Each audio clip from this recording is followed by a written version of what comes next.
Robson Robinho বাংলাদেশের হয়ে খেলতে চলেছেন।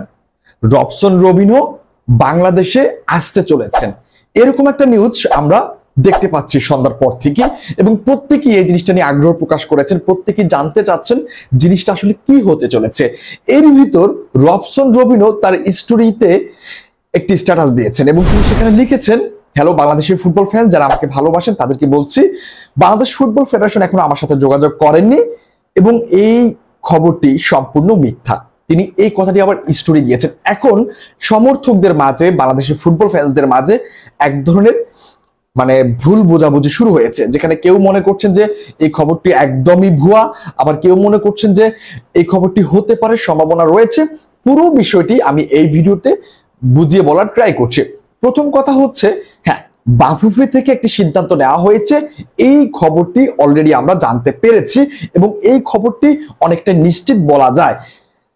তাবিত আওয়াল এবং আমাদের ভাইস প্রেসিডেন্ট যিনি আছেন ফাহাদ করিম, তারা একটা ডিসিশন নিয়েছেন যে তারা রবসন রবিনহোকে আনুষ্ঠানিকভাবে বাংলাদেশ ফুটবল ফেডারেশনের তরফ থেকে একটি প্রস্তাব করবেন, যেখানে তারা বলবেন যে তুমি আমাদের দেশের হয়ে খেলো এবং আমাদের দেশের হয়ে খেলতে পারবে কিনা, তার মতামত জানতে চাইবে এবং তার কাছে এটা অফিসিয়ালি পাঠানো হবে। সো এই জিনিসটার পর থেকে কিন্তু একটা আসলে নিউজটা আসলে ছড়িয়ে গিয়েছে এবং প্রত্যেকের ভিতরে একটা আগ্রহ দেখতে পাচ্ছি আমরা, যেখানে সবাই লেখালেখি করছেন, সবাই পোস্ট করছেন, শেয়ার করছেন রবসন রবিনহোর ব্যাপারে। এখন দেখেন, এই কথার মানে এই নয় যে রবসন রবিনহো চলে আসবেন। বাংলাদেশ ফুটবল ফেডারেশন যেটা করতে চাচ্ছেন, তাকে একটা প্রস্তাব পাঠাতে যাচ্ছেন অফিসিয়ালি, এবং যদি তারা পাঠান এবং তারা দেখবেন যে রবসন রবিনহো আসলে কিভাবে জিনিসটা দেখছেন, তিনি কিভাবে জিনিসটা নিচ্ছেন, তিনি বাংলাদেশের হয়ে খেলতে আগ্রহ প্রকাশ করছেন কিনা, বা তার কি কোনো শর্ত আছে কিনা, তিনি আসলে কি বলতে চাচ্ছেন। সো এটা তখনই ঘটবে যখন বাফুফে তাকে আসলে অফিসিয়ালি প্রস্তাবটা পাঠাতে পারবে। বাট বাফুফে মাত্র পরিকল্পনা করছেন বা একটা সিদ্ধান্ত নিয়েছেন যে তাকে প্রস্তাব করবে, কিন্তু এখনো করেনি। এর মানে এই নয় যে বাফুফে প্রস্তাবটা আসলে করবে না, বাফুফে প্রস্তাবটা করবে, সেই সিদ্ধান্ত বাফুফে নিয়ে নিয়েছেন। এখন আসলে একটু গুছিয়ে আনতে কিভাবে কি করা যায়, তাকে প্রস্তাব করার আগে সেই জিনিসটা তারা আসলে দেখার ট্রাই করছেন। এরপর রবসন রবিনহো যে স্টোরিটা দিয়েছে, যেখানে তিনি বলেছেন যে বাফুফে এখনো আমার সাথে যোগাযোগ করেনি এবং এটা সম্পূর্ণ মিথ্যা।